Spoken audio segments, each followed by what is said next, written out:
Hey everyone, TimaeuSS. Welcome to another Artery Gear video. So with the global launch in less than 24 hours, we're all super excited for the game. And I've received a lot of questions about how to reroll without re-downloading everything.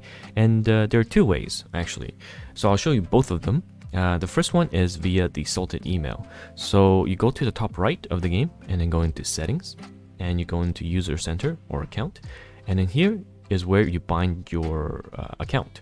You click upgrade to platform account, and you type in your email. So let's say my email is Reroll account. Oh, sorry, you have to click on sign up. So Reroll account, and the salted part is essentially do a +1.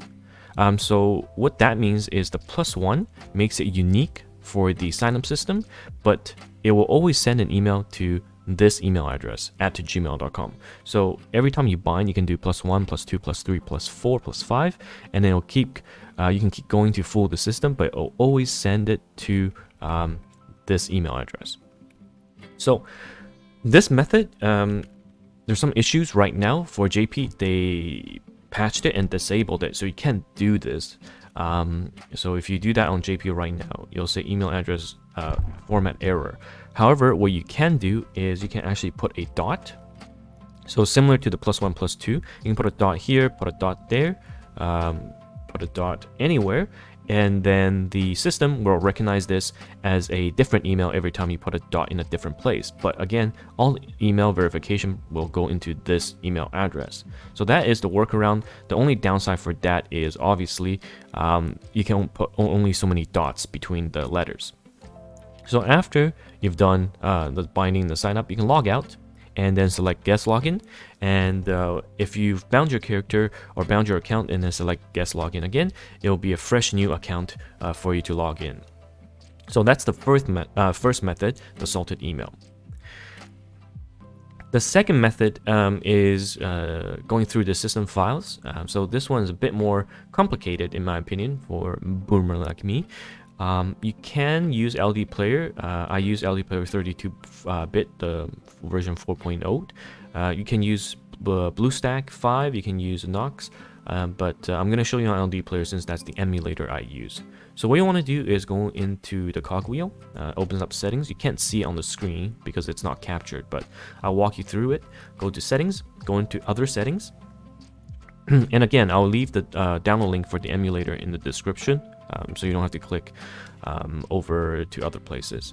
But you go into the cogwheel, go to other settings, and then there's a root permission. So you enable that and save, and it will restart the whole thing. And then after that, you want to open up File Manager, and you want to go into Data, and go into Data one more time. And then go into com.bilibilien.arterygear, which should be right here. And then there should be a file, because I deleted already for in preparation for my reroll. There should be a file called shared pref. And what you want to do is click on, so not the no backup. There should be a file called shared pref, but I deleted because I already did the reroll process. But click on the shared pref, and then click the 3 dot here, and then do delete selection. And it'll delete that shared pref, and your account is your user settings are wiped. But now after that, you don't want to open Artery Gear from the app. What you want to do is do the plus button here, and it'll bring up another interface which you can't see, and you want to press the clone button, and you want to clone this instance you're using right now. Basically what happens is you get another copy of the emulator with the Artery Gear installed and all the files, but it doesn't have any of the user settings. So when you open it, it'll be a brand new game and a brand new account, so you can go through the reroll process. Those are the two methods that are, I think, much faster than re-downloading everything. For iOS, you pretty much have to do that. But for Android and emulator, you can do that. Personally, I prefer the salted email part, but other people prefer the deleting the share pref and making clones, because what you can do is in the cloning part, you can clone 5 instances at the same time. So all of those 5 cloned won't have the user preference, and every time it's installed and running, it'll have a new user profile, so you can reroll 10 accounts at the same time. So yeah, that's essentially it for the quick reroll guide using the salted email, as well as the file tweaking method. Any questions, let us know. The guide will be up on the arterygear.info website as well. See you guys next time.